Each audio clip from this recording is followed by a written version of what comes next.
Hey everyone, Ren here from Idaho Rivers United. Thank you so much for checking out our video on making effective public comment.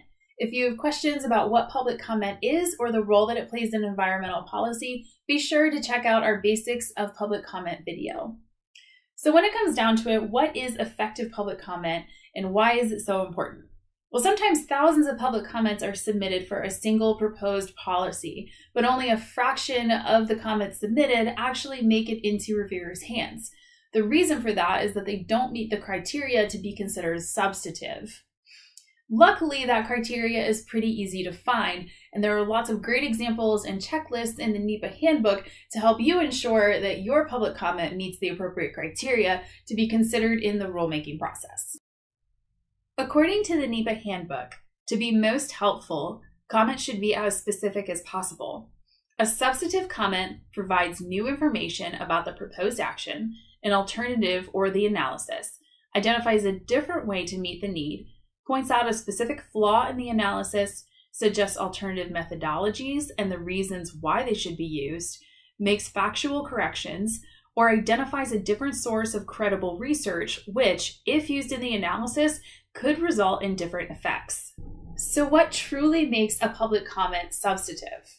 Substantive comments are related, focused on specifics, provide alternatives, point out weaknesses, oversights, or ineffective strategies, and are supported by data, research, or studies.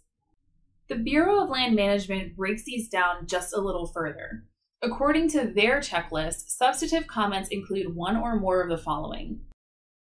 They question, with reasonable basis, the accuracy of information in the environmental impact statement or environmental analysis. They question, with reasonable basis, the adequacy of methodology for or assumptions used for the EA.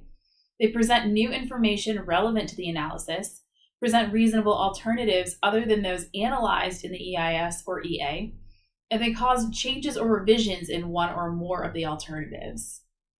Comments that are not considered substantive include the following. Comments in favor of or against the proposed action or alternatives without reasoning. Things such as, we disagree with alternative 2 and believe the BLM should select alternative 3. Comments that only agree or disagree with BLM policy or resource decisions without justification or supporting data. Things such as, more grazing should be permitted. Comments that don't pertain to the project or the project area, such as, the government should eliminate all dams when the project is about a grazing permit, and comments that take the form of vague, open-ended questions. While the criteria itself is pretty straightforward, it can definitely feel intimidating at times to try to meet it.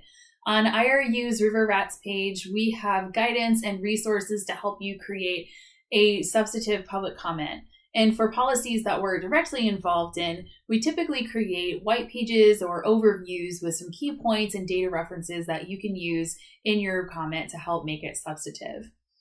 Thank you again for tuning into our River Advocacy Training videos. And as always, don't hesitate to reach out if we can help in any way. For more information and resources, check out our RiverRAT's page. Thanks.